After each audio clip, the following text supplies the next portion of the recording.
KPBS On Demand is supported by the National Conflict Resolution Center. Geopolitics, a divisive election year, and strained budgets are all topics that can create tension in the workplace. NCRC can help workplace leaders navigate polarizing issues with the Culture, Communication, and Conflict Certificate. More at ncrconline.com.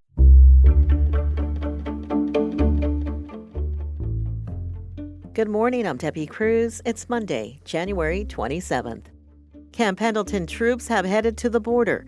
More on that next. But first, let's do the headlines. San Diego's getting wintry weather today. There's a high chance of rain through tomorrow, and some parts of the county will see snow. A winter weather advisory is in effect until 4 p.m. today for some mountain areas. Expect several inches of snow for mountain areas above 4,000 feet and dangerous road conditions. San Diego County's unemployment rate dropped 4.3% in December, according to California's Employment Development Department. In November, it was 4.6%. The sectors with the biggest month-over gains were trade, transportation, and utilities, with 1,700 jobs added. The state's unemployment rate for December was higher, just over 5%. It was nearly 4% nationwide. There's now overnight bus service between San Ysidro and downtown San Diego. The MTS says this is the first time it's had an overnight service. Route 910 Overnight Express runs from midnight to 5 a.m. It makes limited stops between the San Ysidro Transit Center and downtown. MTS board members say the new service will provide a link along the busiest transit corridor in the region. From KPBS, you're listening to San Diego News Now. Stay with me for more of the local news you need.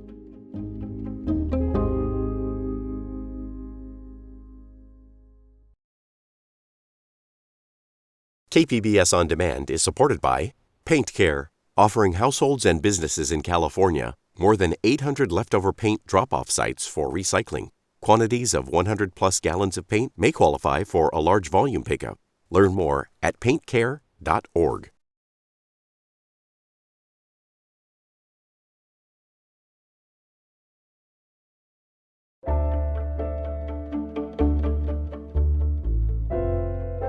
About 500 Camp Pendleton Marines are among the 1,500 active duty troops deploying to the U.S. Mexico border. Military reporter Andrew Dyer says the mission is similar to a previous border deployment in 2018. Marines from the Camp Pendleton-based 1 Marine Expeditionary Force were at the Imperial Beach Border Patrol Station Friday as part of the new military border deployment ordered by President Donald Trump. The Marines say about 500 sailors and Marines from the base are among the 1,500 troops ordered to the border Wednesday. According to U.S. Northern Command, they'll support U.S. Customs and Border Protection on the ground and in the air. Active duty troops are barred by law from conducting domestic law enforcement, which limits them to a supporting role. According to the Pentagon, the 500 Marines had previously been on standby to assist with Southern California's wildfires. The deployment mirrors one Trump ordered during his first term, when he ordered 5,000 troops to the border just ahead of the 2018 midterm elections. The border mission is in its early stages, and Pentagon leaders indicate more troops could be mobilized soon. An official was not made available for questions. Andrew Dyer, KPBS News.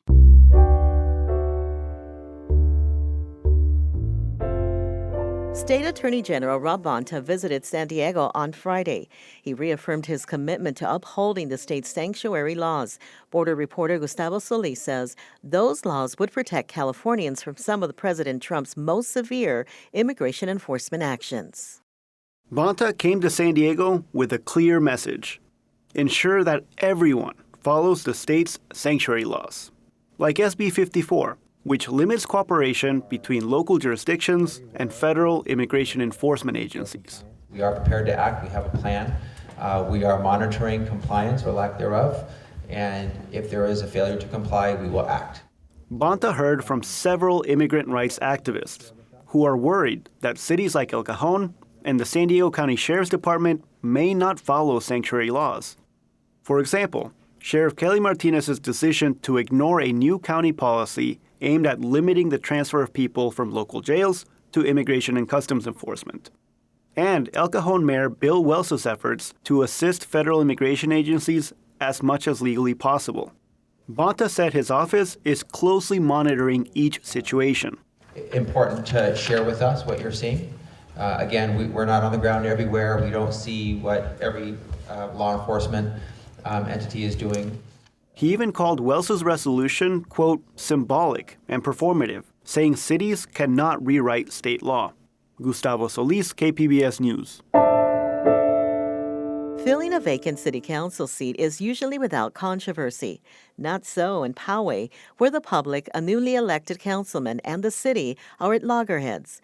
Voice of San Diego reporter Tigga Slane has been covering the story. She spoke with Public Matters reporter Amitha Sharma about the dust-up. Why is filling Poway City Councilman Brian Pepin's seat so controversial? Well, it kind of goes back a ways. Poway has, with this recent appointment of Brian Pepin's seat, this will be the fourth appointment that Poway's council has made in the past 10 years, so since 2015. And residents are I think they're just a little bit tired of always opting for an appointment rather than a special election. Some residents think that the council chooses people who will agree with them on certain issues. Like, for example, Poway has had a lot of development recently, housing developments, some that have caused controversy among some residents who think maybe these big developments don't fit into the community character, or they think it's just causing more traffic, more strain on infrastructure, things like that. And with these appointments, there are some residents who believe that city leaders are choosing incoming leaders who will agree with development interests. Tell me about Poway City Councilman Tony Blaine's role in this controversy.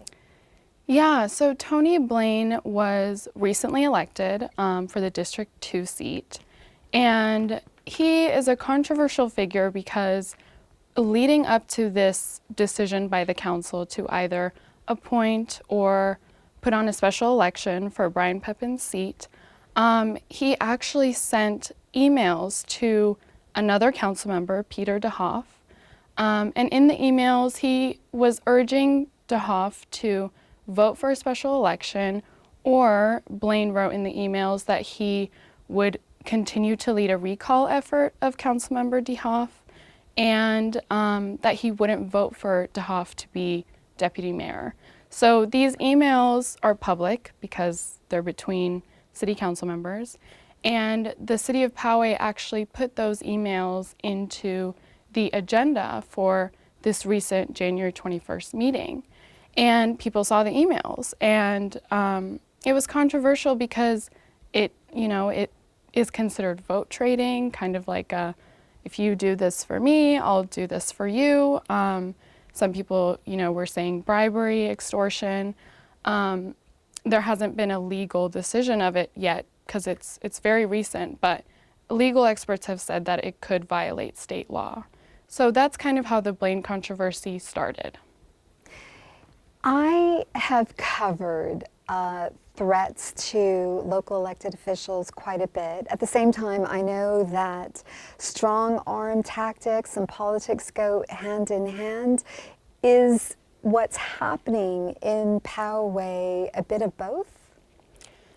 Yeah, I mean, this seemed to kind of cross the line in terms of Tony Blaine's emails.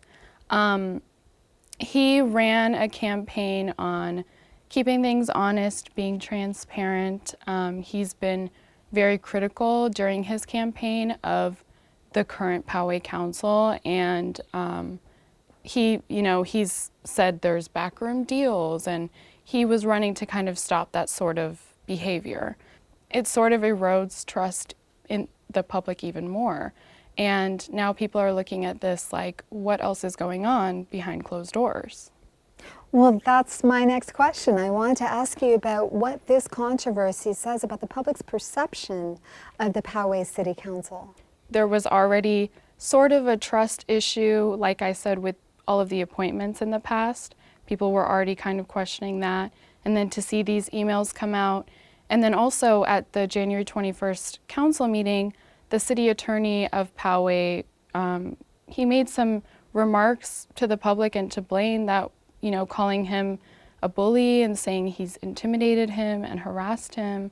And it was very shocking, and it was another layer to all of this. Tigges Lane, thank you so much for speaking with us today. Thank you. Thank you for having me. That was Voice of San Diego reporter Tigges Lane speaking with Public Matters reporter Amitha Sharma.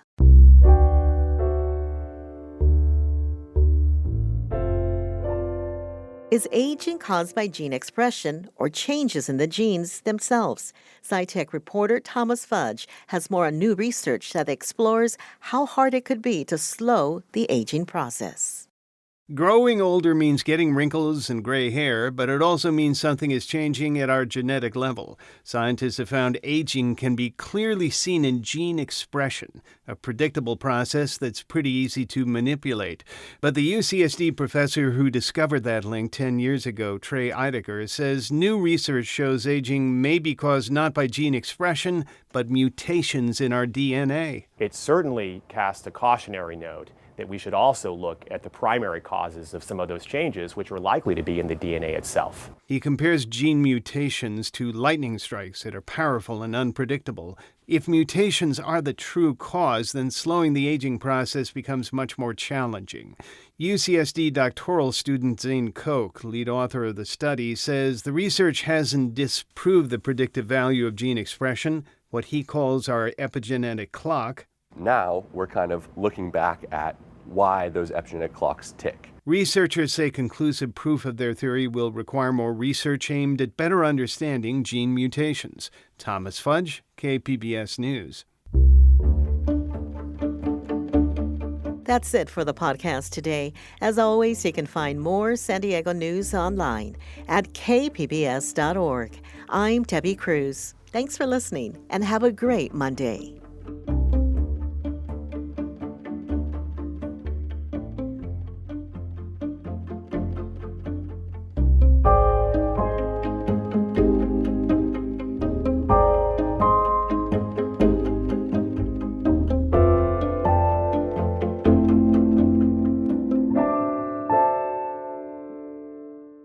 KPBS On Demand is supported by Fleet Science Center's newest exhibit, Survival of the Slowest. See firsthand how nature's smallest, slowest, and weakest creatures can not only survive, but thrive in the wild. Open May 24th through September 1st. Learn more at fleetscience.org.